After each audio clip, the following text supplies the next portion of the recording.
I was sitting on the couch, scrolling through work emails, half listening to the rain tapping against the windows.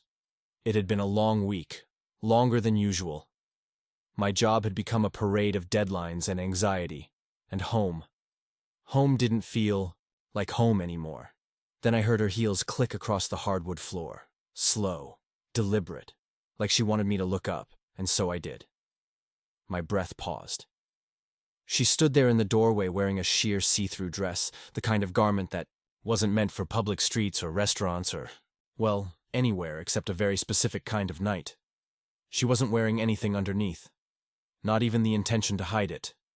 Her eyes held mine, not shy, not embarrassed, not flirtatious, just cold, as if she were daring me to react. Me. "Where are you going dressed like that?" She smiled, not warmly, not guiltily, just a smile with nothing behind it. "Wife. Out." Me. "Out where? With who?" She stepped closer, leaning a hand on the back of the couch. "Wife." Whispering. "Don't wait up." That was it. 4 words. A blade pushed between the ribs. She grabbed her purse, turned, and walked toward the front door. Every step, every sway of that dress felt intentional, like she was twisting the knife just to hear me gasp. I didn't stand. I didn't yell. I didn't beg. I just watched. And for the first time in my life, I understood what true clarity feels like. Cold. Quiet. Sharp. This wasn't a mistake. This wasn't a misunderstanding. This was a message. And I decided I would send one back. The door closed behind her with a soft click. Funny how a quiet sound can echo like an explosion. I sat there for a long moment, letting the silence expand until it felt like a second presence. A witness, maybe, or a judge. I looked around the house. Our wedding photos. The framed ticket stubs from our first concert. The little notes we used to leave each other on the fridge. Artifacts of a life she had just walked away from without hesitation. I stood up, walked to the kitchen, and poured myself a drink. Not because I needed it, but because rituals matter at moments like these. The whiskey burned, but the burn felt honest, more honest than anything she'd said to me in months. If she wanted a night without me, she was going to get something much bigger than that. I walked to the bedroom, opened the drawer where I kept the things that mattered. Important documents, passwords, old journals, things no one ever thinks about until they have to. There, in the back, was the envelope I never thought I'd use, the one labeled, "In case everything breaks." It wasn't dramatic. It wasn't paranoid. It was practical. Inside were copies of our financials, the real estate documents for the house, and a list of contacts. Lawyers, accountants, some friends who owed me favors.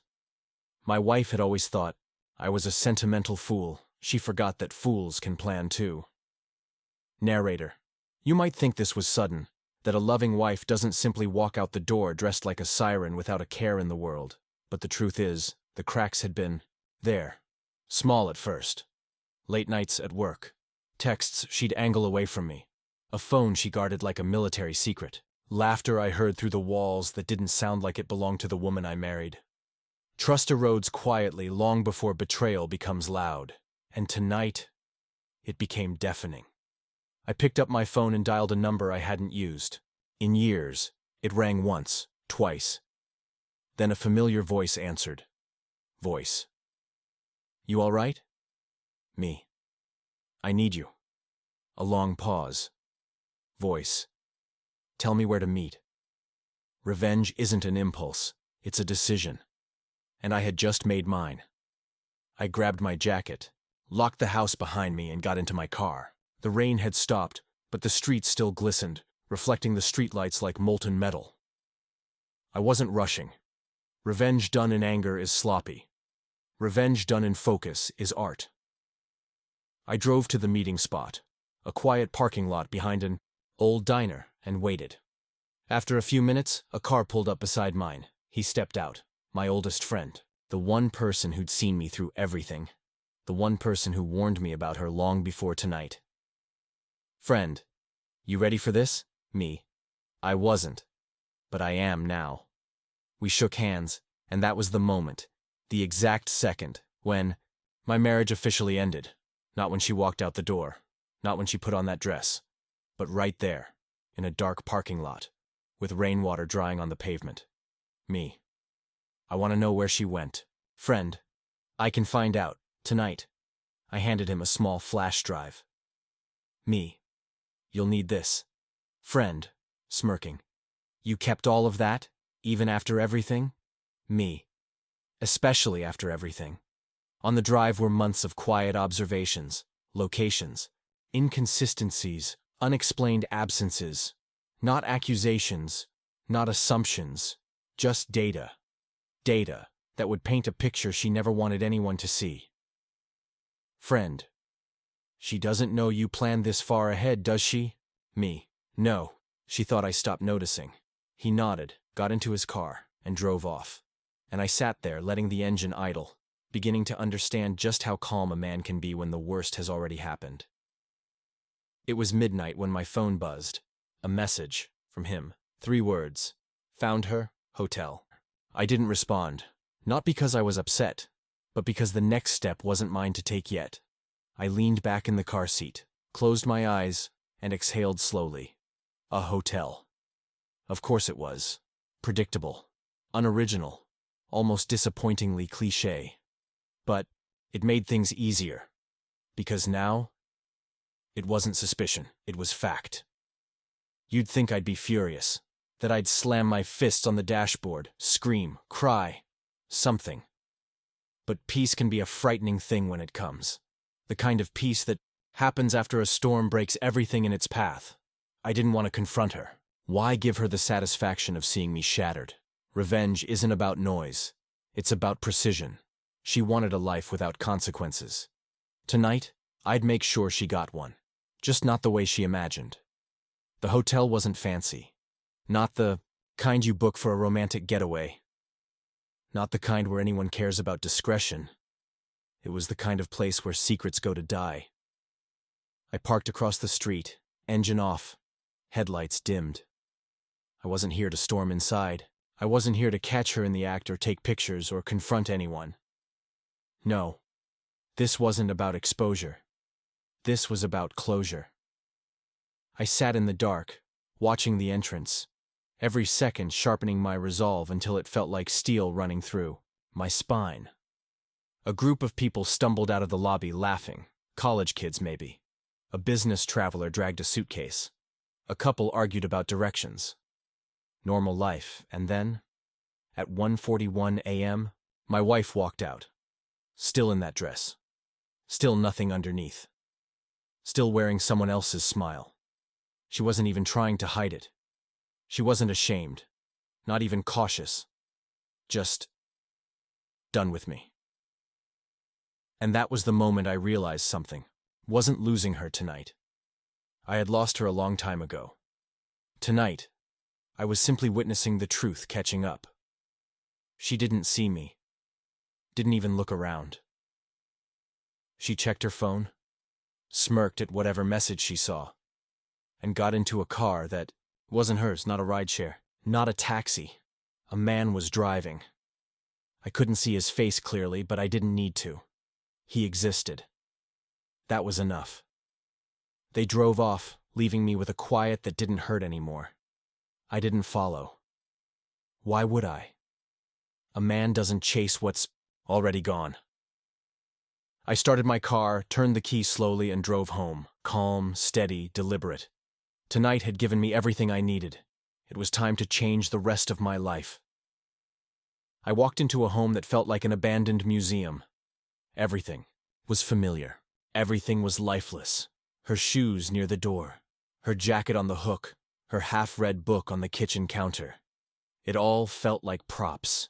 Evidence of someone playing the role of a wife, not living it. I stood in the doorway for a long moment, taking in the silence. It felt like it had been waiting for me, expecting me. I opened the bedroom closet and pulled out a suitcase. Not hers. Mine.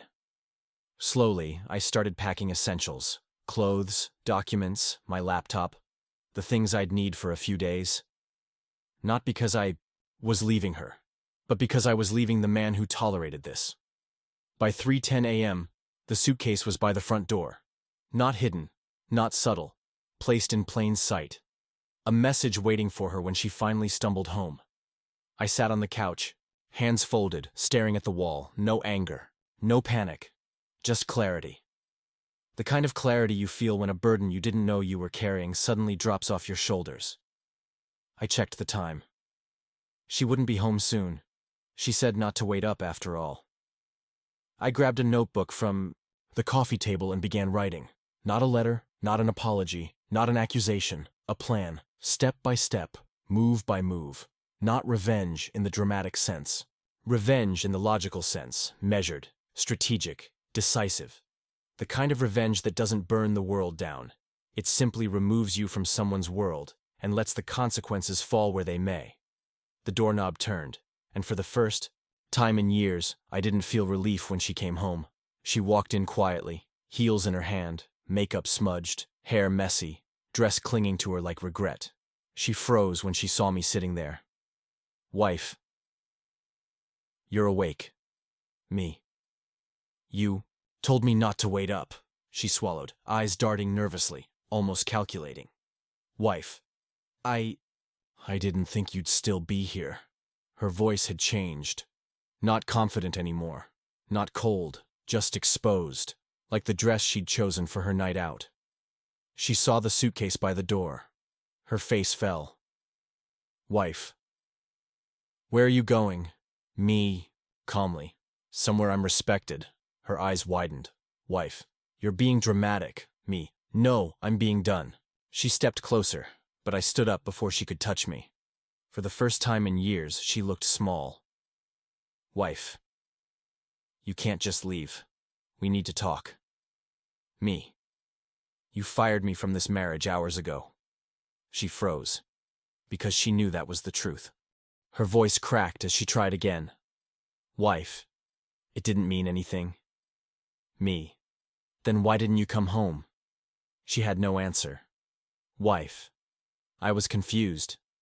Me. You weren't confused when you put on that dress.